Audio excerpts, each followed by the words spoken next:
Salut à tous les amis, c'est Akan, j'espère que vous allez bien. Aujourd'hui on se retrouve dans une nouvelle vidéo où je vais vous raconter quelques légendes urbaines. Donc est-ce que ce sont des histoires vraies ou fausses? On n'en sait rien. Mais en tout cas ce qui est sûr c'est qu'elles font peur.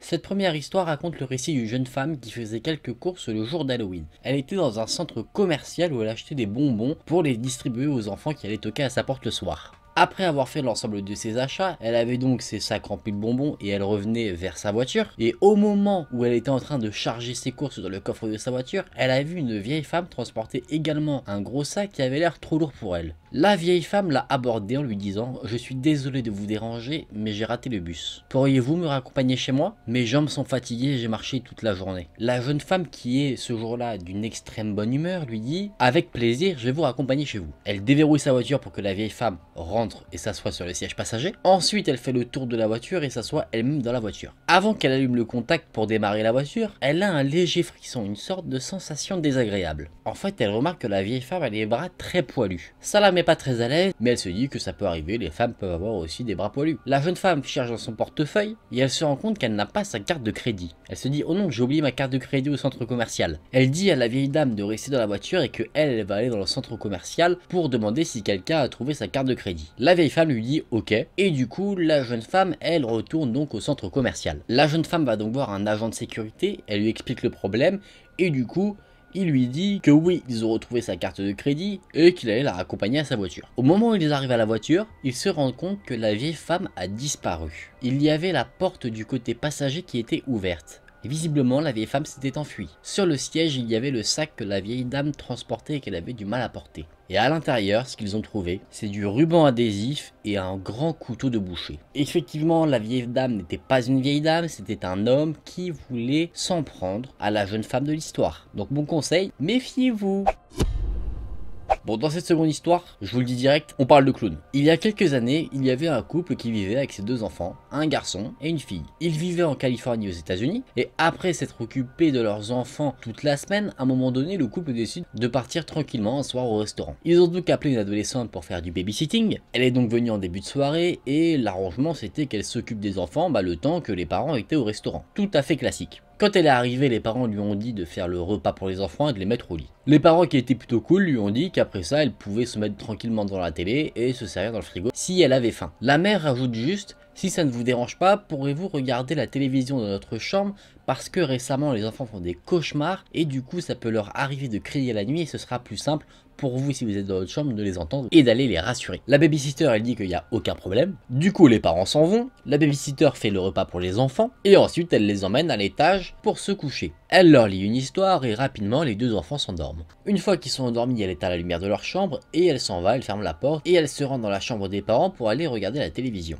Une fois qu'elle est arrivée dans la chambre des parents, elle s'assoit et elle remarque que dans un angle de la pièce, il y a une statue de clown. Elle a essayé de l'ignorer, mais c'était tellement effrayant pour elle qu'elle avait des frissons même en essayant d'ignorer la chose. Ce qui est totalement compréhensible. Déjà, qui met ça dans sa chambre? Elle avait l'impression en fait que la statue la regardait pendant qu'elle regardait la télévision. Pendant que le temps passait, la babysitter se sentait de plus en plus en panique vis-à-vis de la statue de clown parce qu'elle avait l'impression que la statue bougeait. Au bout d'un moment, elle en a tellement peur qu'elle décide carrément de quitter la pièce. Elle décide donc de descendre au rez-de-chaussée et d'appeler les parents. Elle appelle donc le numéro qu'on leur a communiqué et elle tombe sur la mère. La babysitter dit que c'est elle qui appelle, qu'elle dit que tout se passe bien, que les enfants dorment, mais elle demande si elle peut regarder la télévision au rez-de-chaussée. Les parents disent qu'il n'y a aucun souci, mais pourquoi ? En rigolant, la fille dit « Je sais que ça peut paraître bête, mais la statue de clown dans votre chambre m'effraie vraiment énormément. » Et là, le père prend le téléphone et dit « La statue de clown ?» La babysitter répond « Oui, la statue qui se trouve dans votre chambre. » Et là, elle n'entend plus aucun bruit au téléphone. Jusqu'au moment où là, le père va lui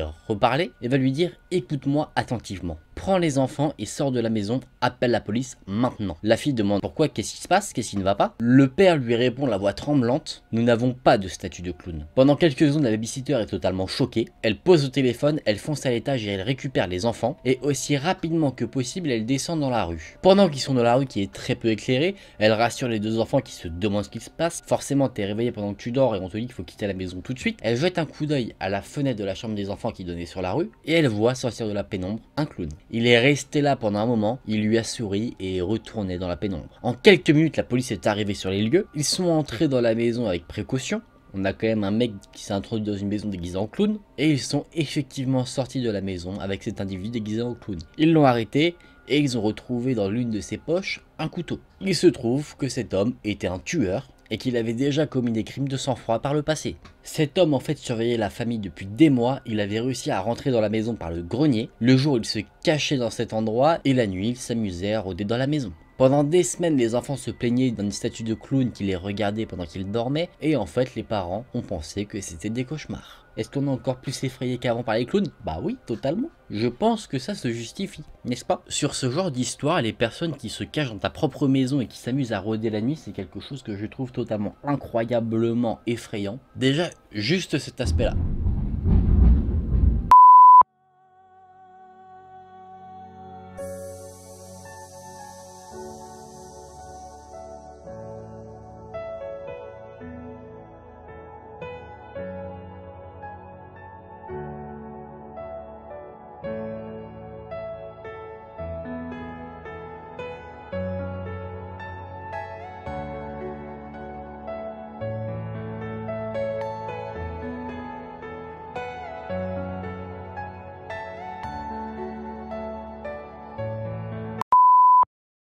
Mais en plus que la personne s'amuse à se déguiser en clown, c'est juste horrible. Dans cette légende, je vais donc vous présenter l'histoire du Candyman.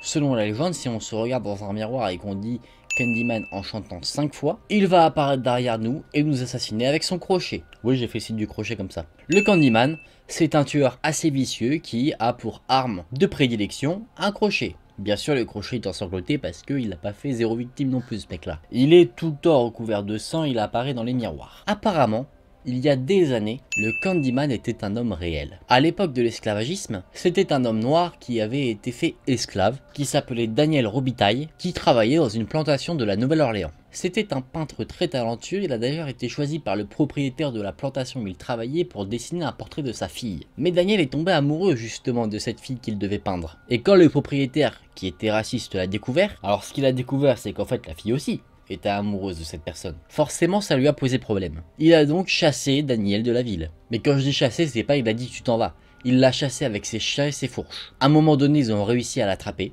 Il l'a donc saisi et lui a coupé la main droite avec une scie rouillée. Il a ensuite été recouvert de miel et il a été jeté dans une ruche d'abeilles. Daniel a souffert énormément et il est décédé suite à ses blessures. Mais avant de mourir, il a eu le temps de maudire la personne qui lui avait infligé ce supplice. Il a dit qu'il reviendrait et qu'il exécuterait sa vengeance. Il a dit qu'il apparaîtrait à quiconque citerait son nom, le Candyman, à tous ceux qui l'appelleraient 5 fois en chantant. On retrouve un peu l'archétype justement des fantômes qui reviennent sur notre planète pour se venger en continu, c'est qu'ils sont morts dans de terribles souffrances et avec une rancœur énorme. La légende se termine en disant que vous pouvez dire le nom Candyman une fois, 2 fois, 3 fois, 4 fois, mais il ne faut surtout pas le dire une 5e fois. Je sais pas combien de fois je l'ai dit quand j'ai dit l'histoire, mais je crois que je suis bon,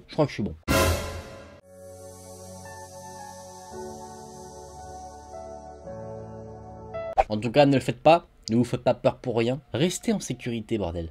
Est-ce que vous voulez que je vous en raconte une petite dernière? Toi tu veux? Et toi tu veux? Toi tu veux? Est-ce que toi tu veux, micro? Si tu le fais pas, je te marave la tronche, sale bâtard. Ok, mais tu l'auras voulu.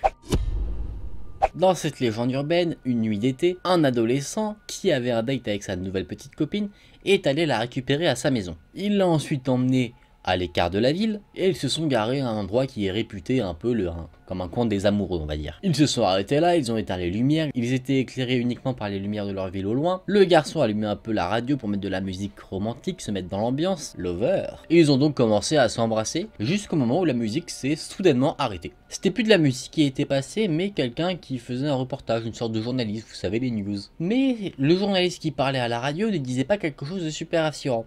Il disait, ceci est un appel d'urgence. Plus tôt dans la soirée, un meurtrier fou s'est échappé d'un hôpital psychiatrique. La police prévient tous les citoyens de rester sur leur garde jusqu'à ce qu'ils arrêtent cette personne. Cette personne est considérée comme armée et dangereuse, et le surnom qui a été donné à ce tueur en liberté est The Hookman.